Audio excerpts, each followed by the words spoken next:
Ciao ragazzi, benvenuti in questo nuovo video. Il titolo, come avrete letto, è un qualcosa che scotta, ma è un argomento ricorrente che mi è stato chiesto un sacco di volte, quindi voglio proprio dedicarmici e chiudere questa storia una volta per tutte, perché per chi è nell'ambiente è una cosa che si sa e non c'è molto da spiegare, invece per qualcun altro, per qualche classico complottista, è più difficile. Quindi non disperate, tra pochissimo andremo ad analizzarla, ma prima voglio dirvi due cose. Innanzitutto mi sa che mi state vedendo molto meglio del solito, visto che sto utilizzando un nuovissimo acquisto, la Sony Alpha 7 Mark III, e soprattutto mi dovreste sentire molto meglio perché abbiamo un mega microfono direzionale, quindi fatemi sapere se avete avvertito questa differenza di qualità, anche perché sono stati svenamenti generali.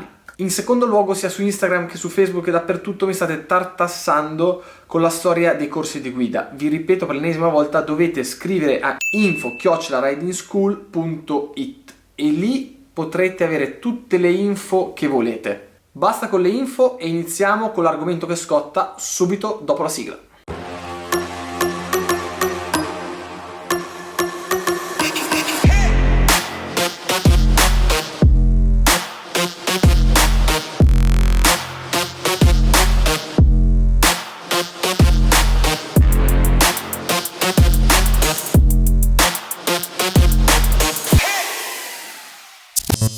58_boom_boom_rr chiede: approfondiamo il discorso delle Michelin che e se arrivavano durante la notte per Vale. Allora, il discorso è questo: ai tempi non c'era una monogomma, quindi cosa succedeva? Ogni casa di pneumatici cercava in tutti i modi, ovviamente, di essere la più veloce sul campo. Questo cosa vuol dire? In base alle regole che c'erano in passato si cercava in ogni modo di portare la miglior soluzione possibile per i propri migliori piloti. Qualche casa aveva una politica più fair, tutti i piloti sotto quel dato brand dovevano avere gli stessi pneumatici e non c'era nessuno di favorito, mettiamo così. Al contrario, qualcun altro addirittura riusciva a fare delle gomme speciali lo stesso weekend di gara per pochissimi piloti o addirittura proprio solo per quello che per loro poteva essere il vincitore. In questo caso ai tempi c'era Valentino che era con Michelin, quindi non voglio dire una cavolata perché non mi ricordo i regolamenti del passato se era possibile portare comunque pneumatici all'ultimo momento. Dal mio punto di vista, se non sbaglio, sì, perché era open, quindi non c'erano particolari regole, essendoci completa guerra fra i gommisti, ma se voi ne sapete di più e più precisamente scrivetelo qui sotto. Dicevamo, non essendoci il monogomma, Michelin produceva questi pochissimi pneumatici in base alla temperatura e alle condizioni di quel dato weekend di gara, e ovviamente la capacità di produzione non poteva essere per gli 8 piloti che avevano o non so quanto, erano giusto quei 3-4 pneumatici per la domenica per il top. Quindi è un segreto di Pulcinella che ci fossero questi pneumatici ultra performanti solo per Vale, ma questo probabilmente succedeva anche per le altre case, ma non vincendo e non essendo lì davanti non facevano tutto questo baccano. E altrettanto giustamente gli altri piloti Michelin gli stava un po' sulle palle perché non avevano gli stessi trattamenti di Valentino o di altri pochissimi piloti in quel periodo. Invece il discorso oggi cambia radicalmente, perché essendoci la monogomma assolutamente nessuno deve avere un vantaggio rispetto ad un altro, e difatti questo non succede, ognuno è nelle stesse identiche condizioni e ognuno fa la sua gara in base alle 3 scelte che ci sono ogni weekend da parte di Michelin. Ma capite bene che un conto è essere in competizione tra gommisti, quindi ognuno fa il massimo possibile per dare il top a chi per loro potrebbe vincere la gara. Un'altra cosa è durante la monogomma, dove tutti devono essere allo stesso livello, come alla fine sta succedendo. Proseguiamo. King Vise chiede: in percentuale quanto conta la condizione mentale e quella fisica per un pilota? Questa è una bella domanda e giusto 2 o 3 giorni fa ho letto una cosa che calza a pennello ed è verissima, cioè che con un male alla gamba o al braccio o al collo comunque vai forte, quando invece non sei a posto qui, mi dispiace, ma con tutto quello che puoi inventarti non andrai mai forte. Invece appunto se hai una mente forte ma hai un po' di male in giro, vai lo stesso. Poi Alessio If Who chiede dove si possono vedere le tue gare.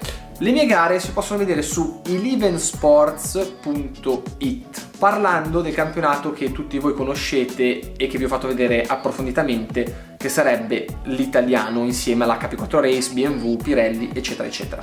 Passiamo adesso alle quattro ruote. Bu63 chiede: confermerai il copilota di quest'anno anche al prossimo rally di Monza? Assolutamente sì. Alberto, non Albert Nasca ma l'altro Alberto, sarà con me anche a Monza, ovviamente se andrà tutto in porto, perché è stato veramente bravo, veramente simpatico e mi trovo veramente bene con lui. Manuel Flammini 23 chiede: a quali campionati parteciperai? Lo so che c'è stata un po' di confusione perché la moto, non la moto, HP4, non HP4, Francia, Germania e tutto il resto, quindi cercherò di dipanare un po' questi dubbi. Il problema qual è? È che quando uno si mette lì e paga, decide lui cosa fare dalla mattina alla sera ed è tutto molto più semplice. Quando invece sono i brand che ti chiamano e ti chiedono di fare questa esperienza o quest'altra avventura, devi attendere e ogni volta prima che sia tutto confermato per filo e per segno ci vuole un po' di tempo. Però come sapete ed è confermato, farò tutto l'italiano insieme a BMW e Pirelli e il team Berklatz con la KP4 Race e da metà stagione con la nuova BMW S1000 RR 2019. Poi sono in contatto per un campionato di auto un po' particolare e un po' ignorante, e un'esperienza però che mi piacerebbe fare, però appunto siamo in trattativa, quindi ancora non si sa niente, ovviamente vi darò più info in futuro. Aggiungeremo alle gare dell'italiano qualche gara extra italiana, principalmente faremo l'IDM, che sarebbe il campionato nazionale tedesco da dove è uscito Reiterberger, che è il ragazzo che sta correndo nella BMW ufficiale in Superbike, qualche gara di francese, qualche gara di Supermotard, dove stiamo organizzando una cosa che, mamma mia, a fine maggio a Ottobiano, preparatevi perché vi darò di sicuro aggiornamenti, e infine tutte le altre esperienze che arriveranno col tempo di sicuro. Però vi dico solo che di robe in forse e confermate ho 19 weekend da qui a ottobre full rase, quindi sarà già difficile così riuscire a incassare il tutto. Questa è una domanda un po' che mi ha fatto arrabbiare, perché Alex Agliastro: come funzionano le lezioni da Riding School? E soprattutto sono gratis o si pagano? Allora, io non dico che non bisogna fare domande, ma un minimo di logica su quello che si chiede non sarebbe male, perché provate ad andare al supermercato, fare 350 euro di spesa, arrivare dalla cassiera e chiedergli: ma questa roba si paga? Cioè, vedi un po' tu, caro Alex. La scuola ti mette a disposizione la pista, istruttori ultra qualificati, ambulanze, qualsiasi tipo di cosa che possa servire, e non lo so, vedi tu, purtroppo la qualità si paga. Ritorniamo un po' sul leggero. Luca Kennem chiede: ma le ombrelline con l'ombilico de fora non hanno problemi di schittone?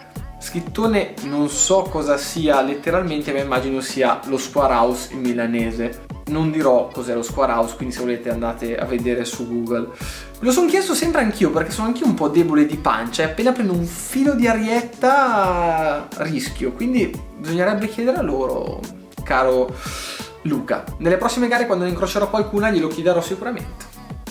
Proseguendo, Pippo.Barison chiede: come mai corri sempre con BMW e non con altre case? Per scelta? Allora, il discorso è: mi sono trovato subito benissimo con BMW, proprio come moto, 2 anni fa quando l'ho presa in mano per la prima volta. Poi è nato il discorso dei video, BMW nel marketing sono molto forti e spingono tanto, quindi c'era terreno fertile anche per me per crescere. Si è creata una bellissima sinergia. Quando chiedo delle cose vengo ascoltato, dall'altra parte mi danno veramente una grande mano, come avete visto con l'HP4 Race, cioè darmi in mano senza chiedere niente indietro una moto da 80.000 euro, cioè è una gran bella cosa. Poi appunto faremo un sacco di altri progetti, abbiamo in mente un sacco di cose, quindi ovviamente se ci si trova così bene, ovviamente è tutto molto più facile. Allo stesso modo mi trovo benissimo anche con il team che ha BMW, quindi diciamo che tutto questo pacchetto fa sì che stia con questa casa. Bene, passiamo alle domande, quelle toste. Davide Pagliaro chiede: credi in Dio? Allora, visto che l'altra volta appena si è usciti fuori un pelo dal discorso moto, subito i mega detentori della verità assoluta hanno sparato a zero, e quindi non ho voglia che qua sotto scoppi il finimondo, cercherò di rispondere a questa domanda in modo molto diplomatico. Secondo me c'è un qualcosa di superiore, di sicuro, al quale credo, ma non credo a tutte le istituzioni che si sono create sulla terra per intermediare, diciamo. Penso che ognuno di noi abbia la sua personalissima connessione con questo qualcosa e che appunto non servano situazioni esterne per fare da tramite tra noi e questo qualcosa di più alto. Torniamo in leggerezza. Tony Matti 97 chiede: che sensazioni si provano nel giro di rientro dopo la gara? È un qualcosa di inspiegabile. Io provo una pace, una leggerezza, mi sento più leggero veramente di 30 kg, e soprattutto se la gara poi è andata bene ti ripaga di tutti gli sforzi, tutti i sacrifici che hai fatto per essere lì e aver fatto quel risultato in quel momento. Bene ragazzi, questo video è finito, spero di aver soddisfatto la vostra sete di curiosità. Come al solito vi ricordo di iscrivervi, anche se vi escono i video lo stesso, al canale, in modo che di sicuro non ne perderete neanche uno, e attivate anche la campanellina, e soprattutto di iscrivervi al canale Twitch che vi lascio qui sotto, perché appena ci sarà lo studio nuovo che sto facendo proprio qui sotto casa, farò veramente un sacco di live, potremo parlare molto più direttamente rispetto a quello che stiamo facendo adesso, quindi per portarvi avanti mi raccomando ricordatevelo. Se volete essere sempre sul pezzo su dove sono, cosa sto facendo, gli orari delle gare, dove saranno, dove non saranno, le novità eccetera eccetera, iscrivetevi a Instagram, perché di sicuro è la piattaforma che uso di più per informare in tempo reale quello che andrò a fare o che sto facendo. Detto questo, come al solito, gas, e ci vediamo al prossimo video.